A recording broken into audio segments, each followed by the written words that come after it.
Hello, everybody, and welcome to this webinar as part of the Stardust project.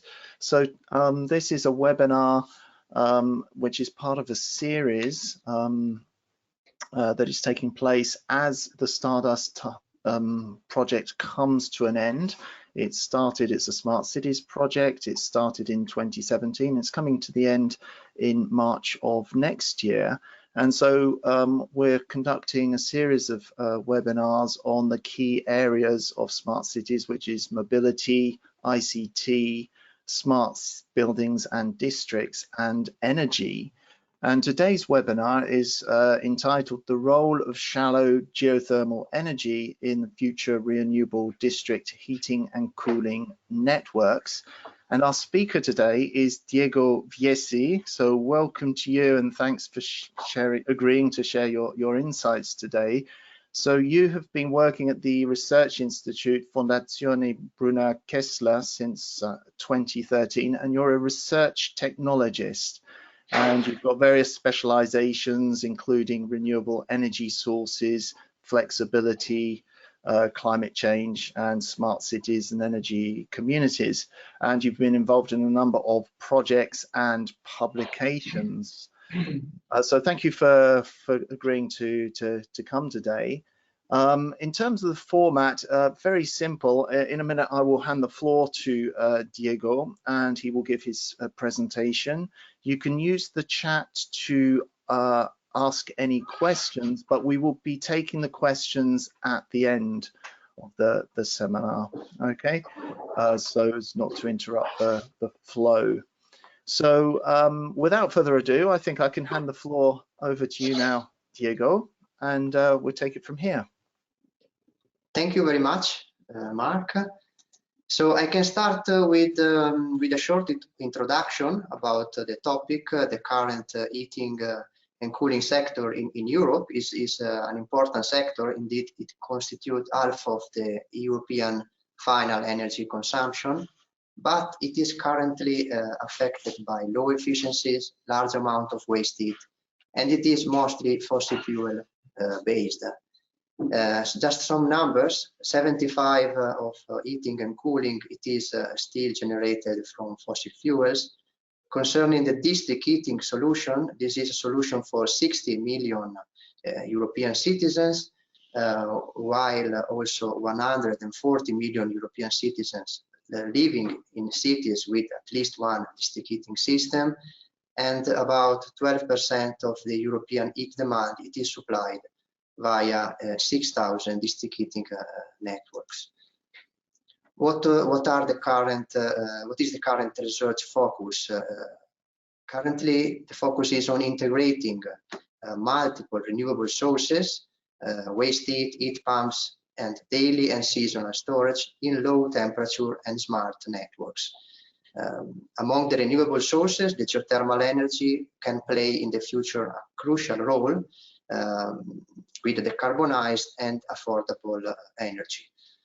The technological challenges for the geothermal energy are the following. First of all, to develop innovative solutions for refurbishing existing buildings, but also for zero and plus new energy buildings. Moreover, we want to develop geothermal solution systems in dense urban areas at low temperatures. And finally, the goal will be to develop solutions for smart thermal and electricity grids via underground thermal energy storage. What will be the scientific contribution of my study, of this study?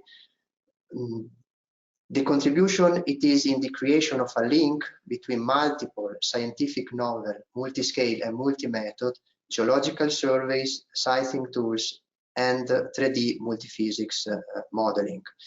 These three elements should be considered in an integrated way, enhancing complementarities and multiple interaction. Concerning the case study, we are in the city of Trento. That is one of the three lighthouses of the Stardust project, together with Pamplona and Tampere. We are in the Madonna Bianca neighborhood, that it is in the south of the city of Trento, where we have 14 residential towers called ITEA towers, social housing towers, of which 3 were supported by the Stardust project in the renovation process. At the beginning, these towers were characterized by poor energy performance and the absence of renewable energy production, while during the project we are supporting new envelope insulation, but also integration of photovoltaics and particularly ground source heat pumps. The 3 towers supported by the Stardust project are characterized by 52 apartments, each tower, for an overall floor area of about 15,000 square meters.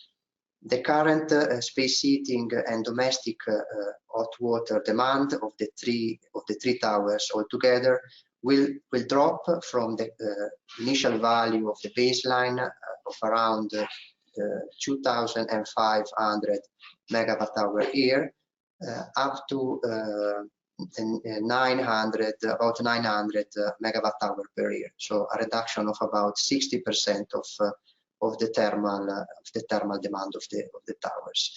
Moreover, the shallow geothermal district heating will replace the current gas boilers, satisfying at any time and entirely the thermal needs of these 3 towers. It is expected that the operational COP, the coefficient of performance of these ground source heat pumps, could be for a closed circuit solution around 3.3, while for an open circuit solution about 3.8.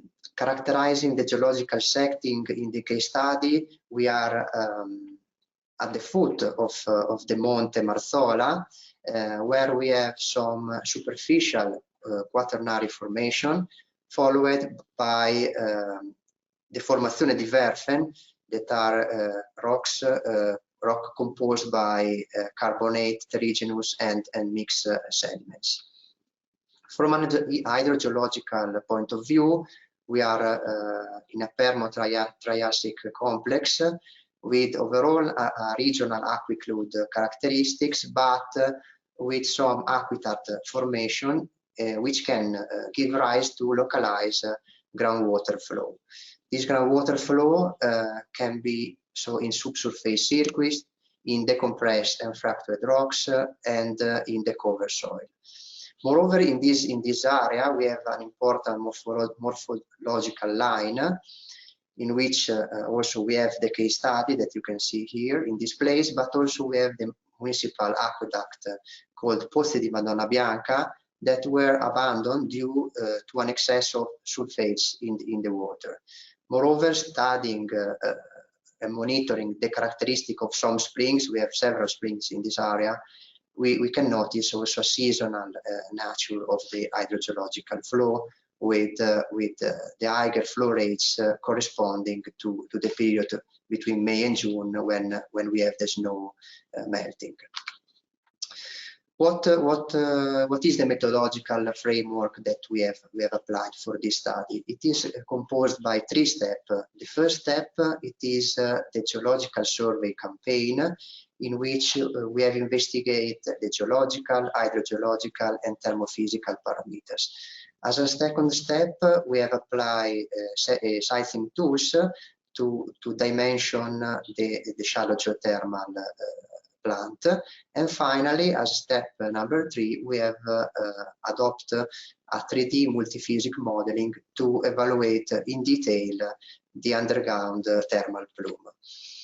Starting from the geological survey campaign, the first analysis was the continuous core drilling. We have realized this core drilling up to a depth of 200 meters.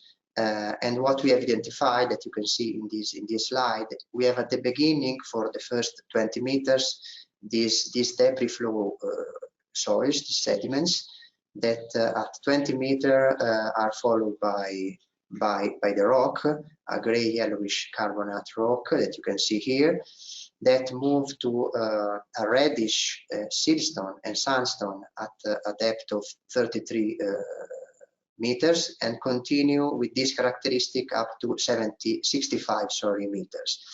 At 65 meters, we have an important layer that it is completely unstructured. This reddish siltstone and sandstone completely unstructured, that are also characterized by an artisan aquifer, that with the groundwater from this depth rising up to 1.5 meter above the ground level, with a flow rate of 0.25 liter per second. Moreover, continuing with the core drilling, we have identified these kind of rocks that are varicolored sandstone, siltstone, and carbonates, with some voids you can see inside, and the probable evaporative component. Again, this rock is very fractured with numerous cavities washed out by the groundwater. At 89 meters, after start again reddish siltstones that continue up to about 120 meters, where we have this interval with sandstone with the color gray, that are again followed by in this level from 138 up to 186 by reddish siltstone, marsh, and sandstone, to conclude with more carbonatic rocks close to the depth of the 200 meters. As a second survey, we have investigated inside the pilot hole the geologging test. Several logs were performed. Particularly, we have performed the temperature and electrical conductivity, a spinner flow meter, a gamma ray, a caliper, the resistivity, and spontaneous potential. Starting with the temperature, we have noticed, first of all, the first 67 meters were influenced by the rising aquifer, okay, that I described before. So we were able to analyze and characterize only the temperature above this depth, and we have identified an average gradient in terms of temperature of 2.24 degree each 100 meters. Concerning the electrical conductivity, this was an important analysis that allowed the identification of some important groundwater flow in some particular layer along the pilot hole. Moreover, other important information, again important for the groundwater supply, were identified thanks to the flow meter values. Other important information collected by the gamma ray concern the differentiation between the terrigenous horizon composed by the siltstone, for example, in this area, with the carbonate horizon, for example, in this horizon. And these kind of rock have different conductivity performance, so this kind of information are important for the sizing of the geothermal plant. Other kind of information, again, in the geologging was identified with the caliper. With the caliper, we have again identified some groundwater supply. The last kind of information were identified with the normal resistivity and the single point resistance that distinguish carbonate horizon and terrigenous horizon, similarly to the gamma ray analysis. And at the end, we have also investigated the values of the VSPR that suggest, again, in some layer, the presence of significant groundwater flows. It is important to mention that these groundwater flows also impact the performance in a positive way of the geothermal plant. After performing the geologging, we have installed, you can see in this picture, the boreolith exchanger. It is characterized by a 200 meter length, a W 40 millimeter pipes in PA 100. We have also included, you can see the 4 tubes, but we have included also the cementation pipe to start the cementation from the bottom. Moreover, what is particularly interesting is that we have integrated inside the boreal two quite innovative monitoring system.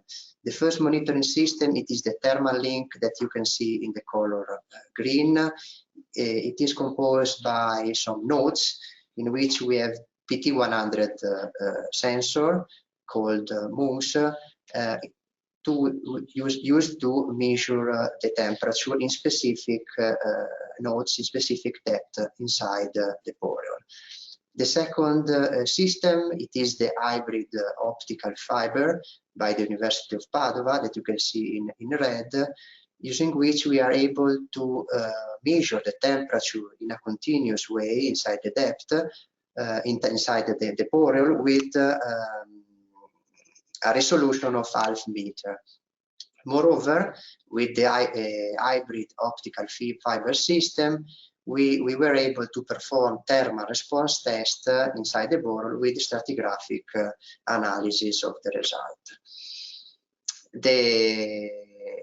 The boreal was after filled with the cement mixture.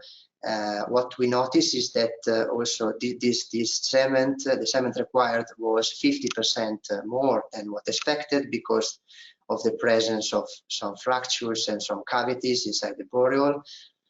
But there was no problem with the interference with the artesian aquifer, with the grouting of the oil. It was not a problem because the weight of the grout opposed the upward thrust of the aquifer. The thermal link system was immediately operative, and we collected the data inside this specific dashboard. Instead, the optical fiber was activated in some specific project phases. We have immediately analyzed the temperature inside the boreal immediately after the cementation. What we notice with the thermal link system, it is that the first 15 meters are influenced by the higher temperature. After we have this quite particular negative gradient of temperature, so the temperature, it is decreasing up to a depth of 70 meters, in which we have a strong hydrogeological control, and after instead the temperature starts to increase with the geothermal gradient, that it is in this case positive and almost constant and equal to 0.0252 degree per meter, that it is 2.5 degree each 100 meter.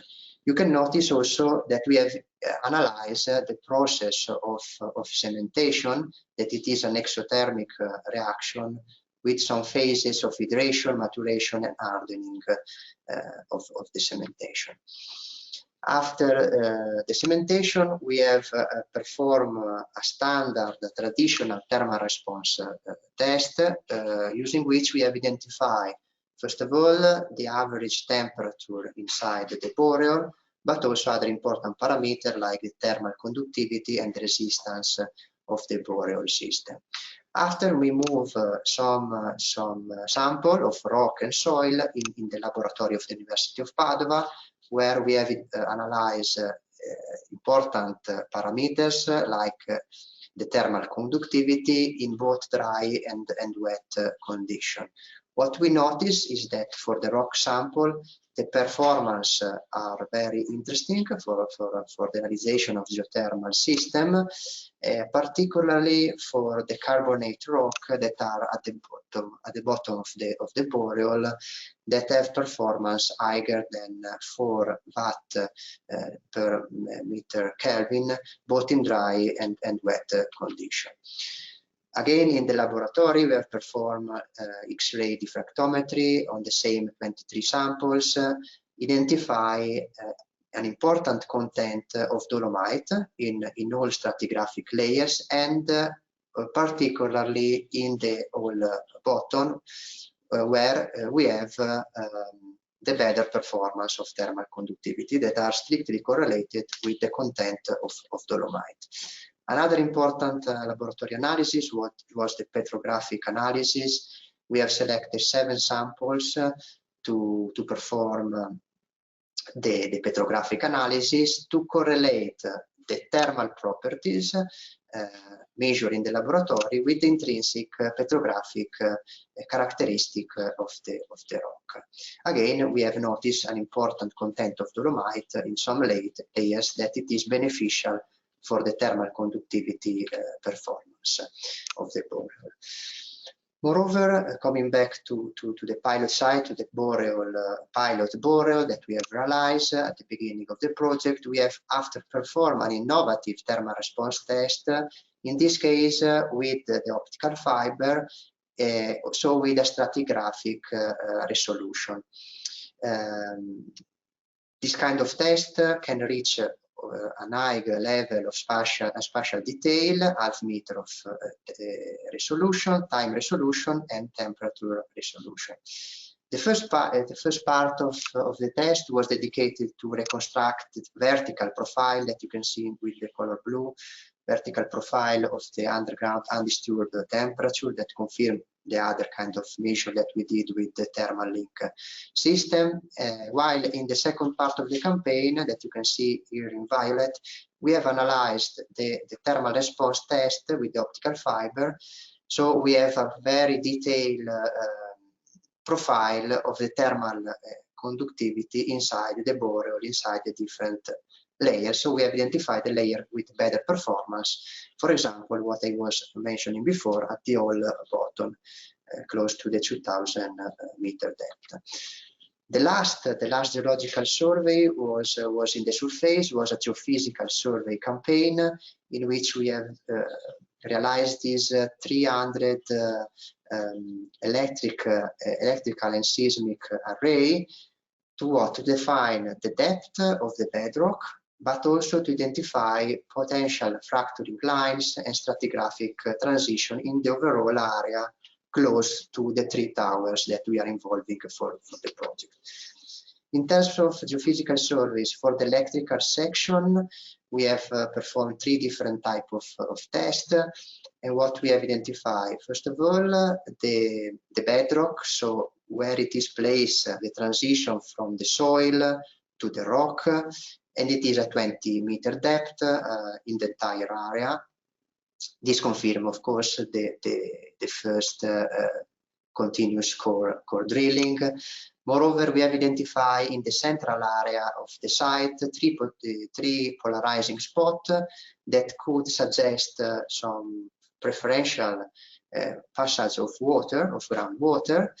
Moreover, we have identified something interesting, that it is the potential differentiation between the northern part of the pilot site with more calcareous rocks that can provide better performance, while in the central, in the south part of the pilot site, we are supposing to have more silty Werfen domain with a lower performance of thermal conductivity. Concerning instead the seismic survey, this confirms the location of the bedrock at 20 meter depth and the subplanar composition of this bedrock. As the second step, we have started the siting of the geothermal plant. First, we have investigated 2 potential options. The open loop option was immediately excluded because it requires a large investment in realizing new wells, but mostly we have this important risk related to the groundwater in terms of high content of the sulfates that I was describing before at the beginning when I was describing the hydrogeological setting.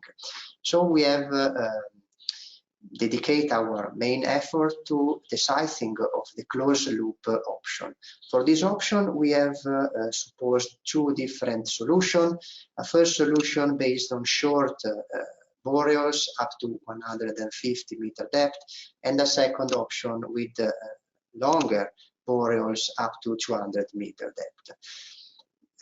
Considering the geological survey that I showed you before, the solution with the longer borehole should guarantee better performance in the conduction, convection, and temperature terms.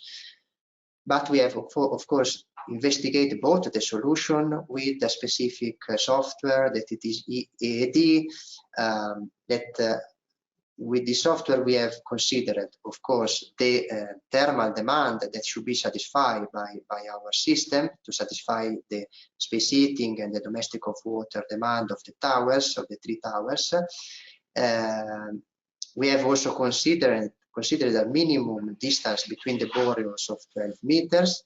And at the end of the sighting with the AD, we have identified for the first option with the short boreholes, the need of 70 boreholes, heat exchangers, while with the second option, with the longer boreholes, only 48 boreal heat exchangers.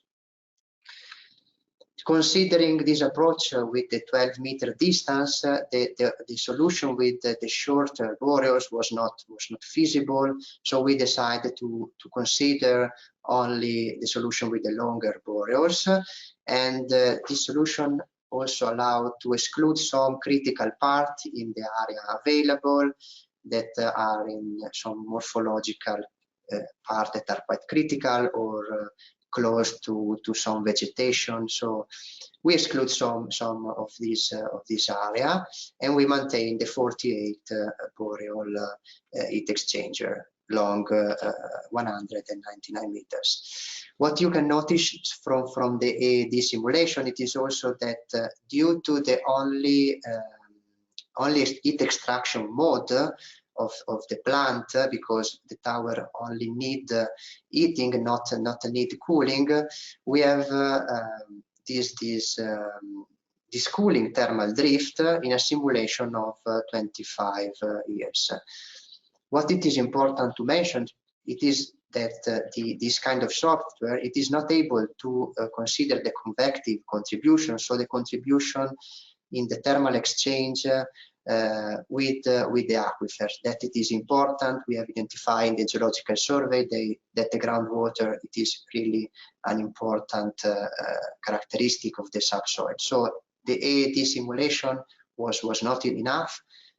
So we decided to continue with another software, the FIFLO software. The FIFLO software represents the third methodological step with a multi-physic modeling, 3D modeling approach. First, we have defined the geometry of our modeling, of the 3D modeling. On the plane, we have considered a square with 1 kilometer side, so larger than, you can see this is strictly the area involved by the boreholes. We have identified and modeled a larger area to model the entire evolution of the thermal plume during the years of operation.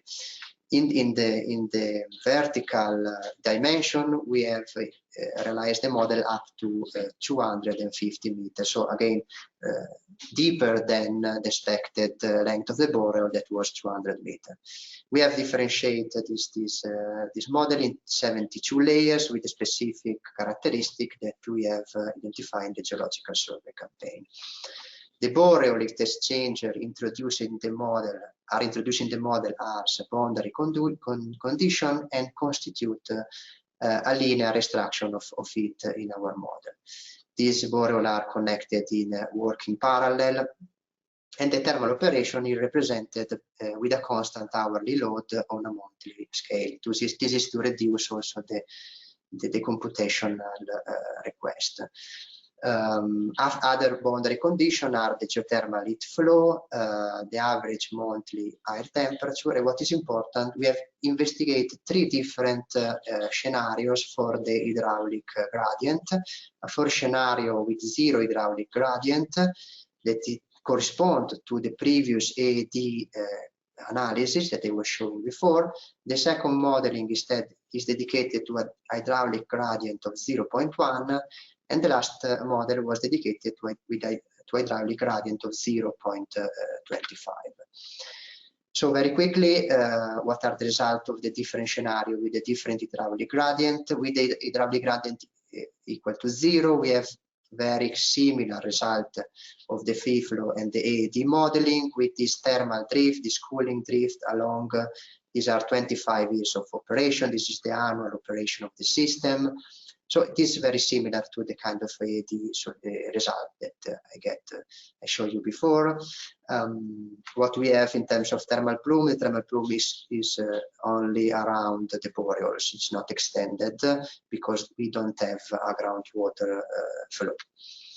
Concerning the second scenario with hydraulic gradient 0.1, we have much better performance of the system underground because we have a very small cooling drift that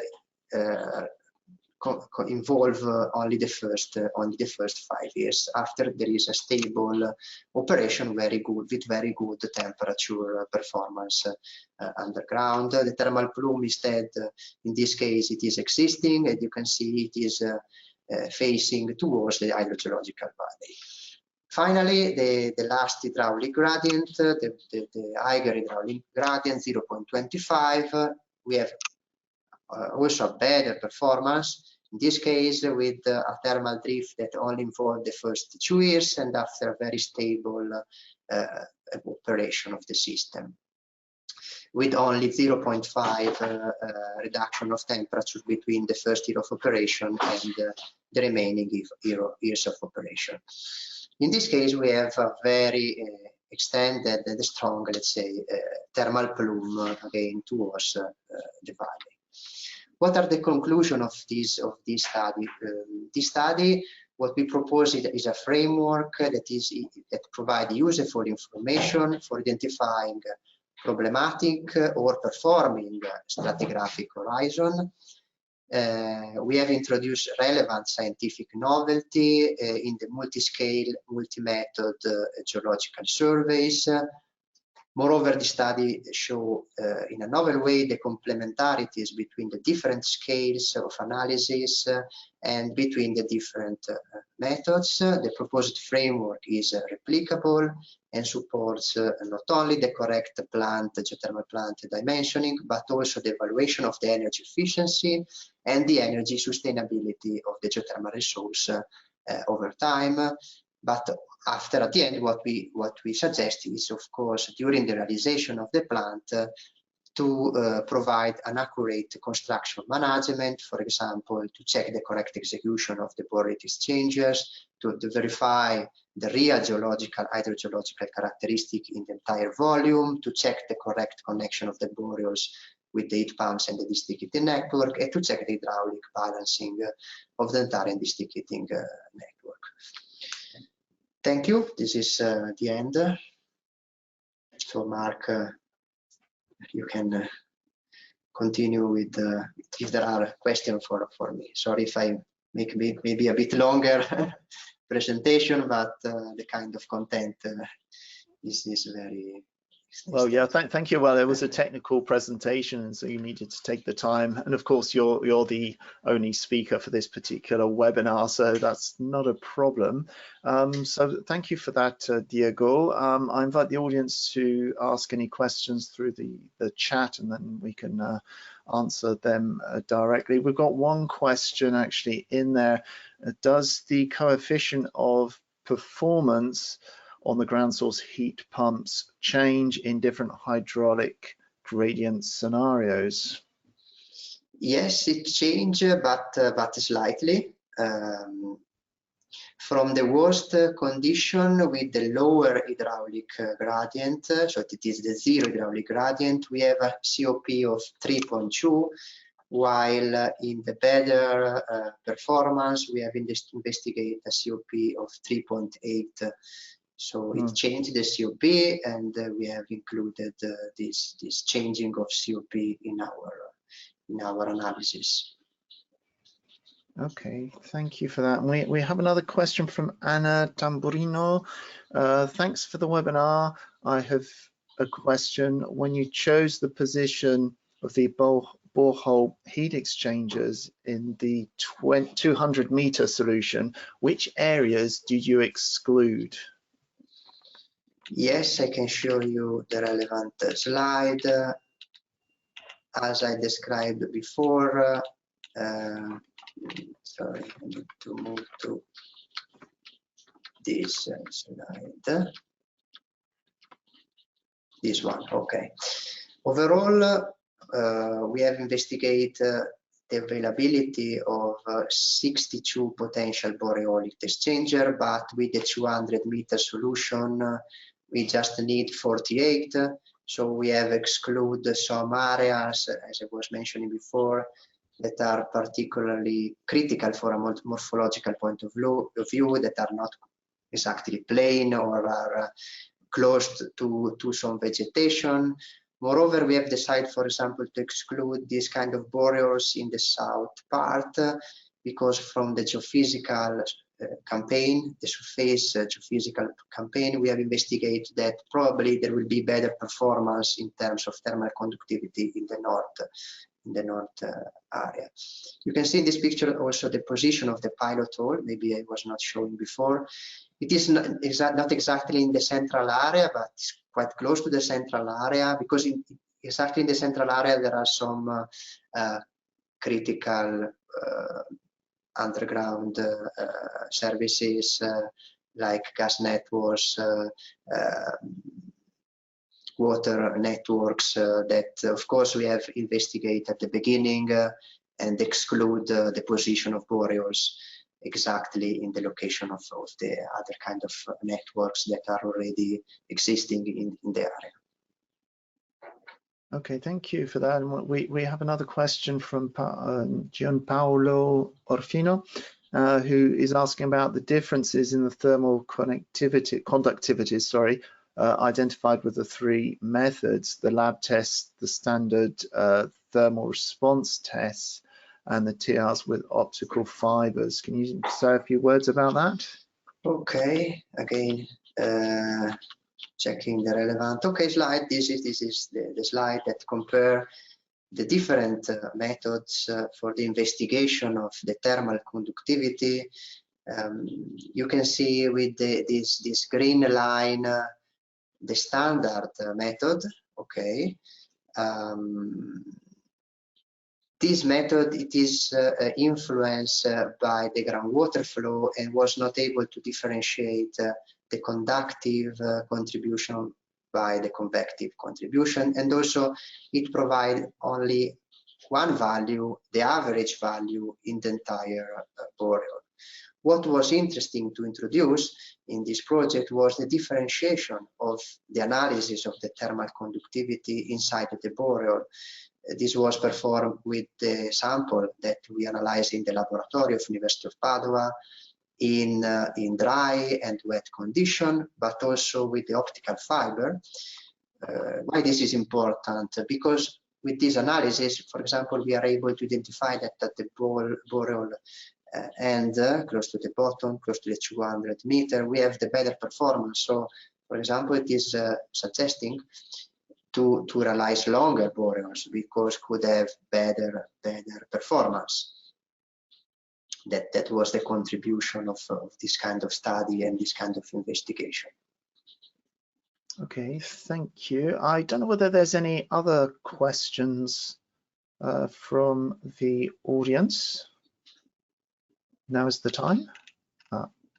Yeah. I want only also to mention, Mark, that maybe yes. I was forgive to mention that there is also a specific paper publication. This is the title, in which you can find all the detail of all this analysis. So much better information, much extended information than in this short presentation of today. Okay, thanks for that. We do have a question from Najib Ahmad. Are there any adverse effects in the longer run to drill these boreholes at the same place? Okay, any effects on the environment? Okay, maybe I can show the FIFLO modeling result. So if we consider the long operation of the system, we can distinguish the kind of scenario with zero or close to zero hydraulic gradient, in which the operation of the system it is getting worse. okay, because the temperature are lowering. So this means also a lower COP, coefficient of performance of the underground. But on the positive side, this kind of scenario means only a thermal plume that it is very close to the system that we are realizing. On the other side, the other kind of scenarios with an higher hydraulic gradient, for the specific system, guarantee a very good stability along the time, but imply a thermal plume that, for example, could have interfere, okay, with other system that could be located in areas close to our system. So there could be this interaction that could be analyzed. Currently, in this area, we do not have other kind of geothermal plant, but I know, for example, in Switzerland, where they have a lot of geothermal system, an important topic it is to investigate the interference between different systems. So this is something to explore, and this kind of software FIFLO can help to explore this kind of problems. Yeah, okay. Thank you. Any other questions? I don't think there are. So thank you again for delivering this webinar, which I remind you is a series of webinars. And just to say before we go that the next webinar will take place on the 5th of December at 11 o'clock. That's Central European time. And that will be on e-buses. So it's the e-bus journey in the Stardust Lighthouse cities. So that's on the 5th of December at 11 o'clock Central European time. And there will be other webinars to follow. So make sure you see the website, and we'll be advertising this through social media. Okay, well, thank you to all those who attended, and thank you once again to you, Diego, for the interesting but quite technical, in-depth presentation there. And we've recorded this webinar, so it will be available for further consultation through the website or on YouTube. Okay, thank you, and see you soon, hopefully.